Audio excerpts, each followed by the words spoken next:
How world leaders are reacting to the US strikes on Iran's nuclear facilities.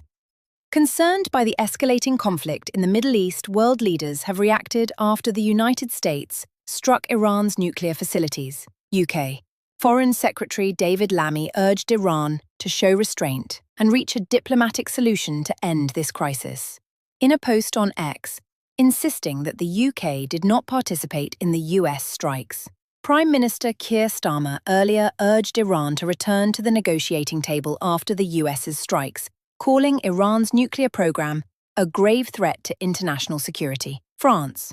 Foreign Minister Jean-Noël Barrot said France had noted the US strikes overnight with concern, adding that it had not participated. France has repeatedly expressed its very firm opposition to Iran acquiring nuclear weapons. France is convinced that a lasting resolution to this issue requires a negotiated solution within the framework of the Non-Proliferation Treaty, he continued. It remains ready to contribute to this in collaboration with its partners.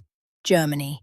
Government spokesperson Stefan Cornelius said the German cabinet met on Sunday after American bombs were dropped on Iran's nuclear facilities.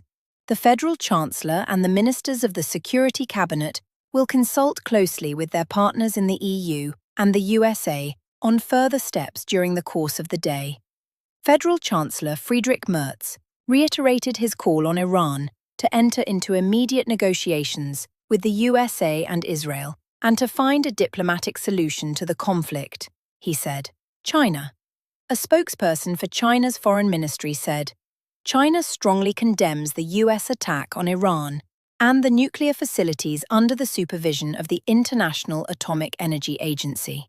This move by the US seriously violates the purposes and principles of the UN Charter and international law and exacerbates tensions in the Middle East. China calls on the parties to the conflict, especially Israel, to cease fire as soon as possible, ensure the safety of civilians, and start dialogue and negotiations.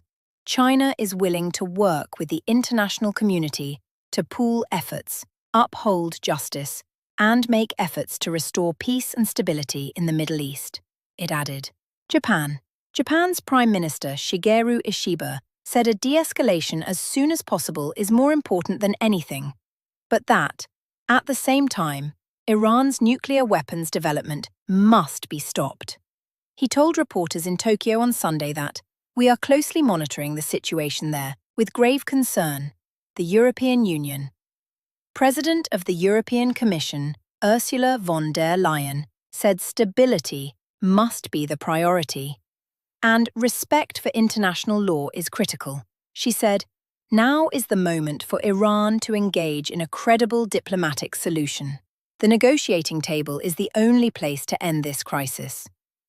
European Council President Antonio Costa said he was deeply alarmed by the news arriving from the Middle East.